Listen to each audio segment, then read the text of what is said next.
Hi, this is the Switchboard setup guide and a basic rundown of the features in the application. So obviously the first thing you're going to want to do is go to sign up and create an account. I've already created an account, so I'm going to go ahead and sign in to my test account now. It is test2 at example.com, and I will enter my password and log in.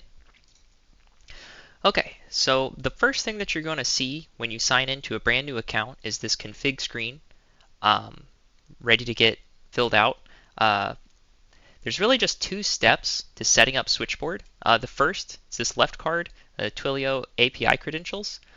These are needed for Switchboard to place outbound calls and to look up the phone numbers on your Twilio account. So to go get these two pieces of information, your account SID and your auth token, what you need to do is click this link right here, and this will take you to the Twilio console. It'll have you sign in, and it'll take you directly to the page that has this information. So you'll just take your account SID and your auth token and copy and paste them here and then press save. I'm not going to do that for privacy reasons, but as soon as you do, you'll notice that over here in the right card, Twilio phone number, this phone number dropdown will populate with all of the phone numbers in your Twilio account. So at that point, you can choose one of those phone numbers, whichever phone number you want Switchboard's rules to be applied to, and then press save. And at that point, Switchboard will configure your Twilio webhooks. So it will configure everything on Twilio that's necessary for Switchboard to work automatically. So just those two steps, and Switchboard is now working for this phone number that you've chosen right here. Okay, so now that you're ready to start using the application, the first thing you're probably going to want to do is go to the agents page and create some agents. I've already created a couple of agents. We can create one more just to show you what that process is like.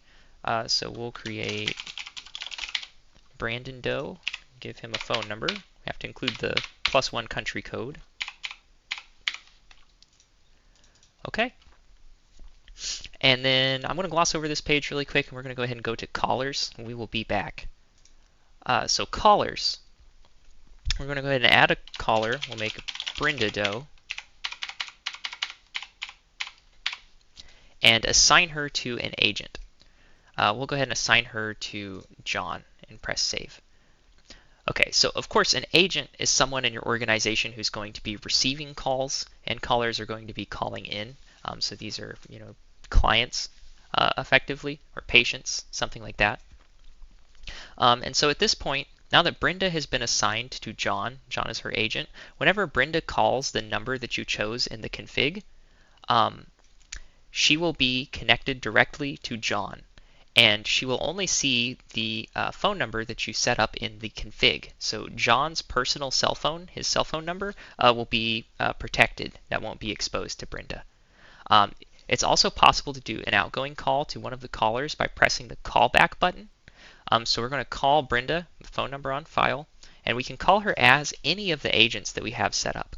So if we choose Steve and press call, what's going to happen is first Steve's phone is going to ring, and then once Steve answers, Brenda's phone is going to ring, and then they're going to be connected through Switchboard, and Brenda is going to see the phone number that you set up in the Switchboard config. So again, in a callback scenario where we're calling out to Brenda as one of these agents from their personal device, Brenda still won't see their personal phone number. That's still protected. Okay, so going back to the agents page, I thought it was important to point out this default agent dropdown.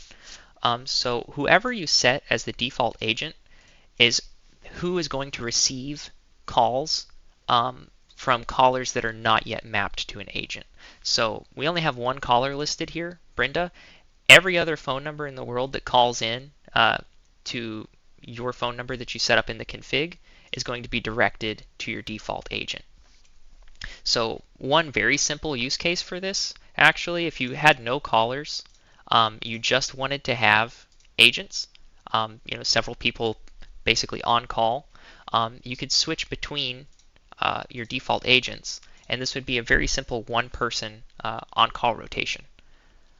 So that's basically Switchboard in just a couple of minutes. Thanks for watching.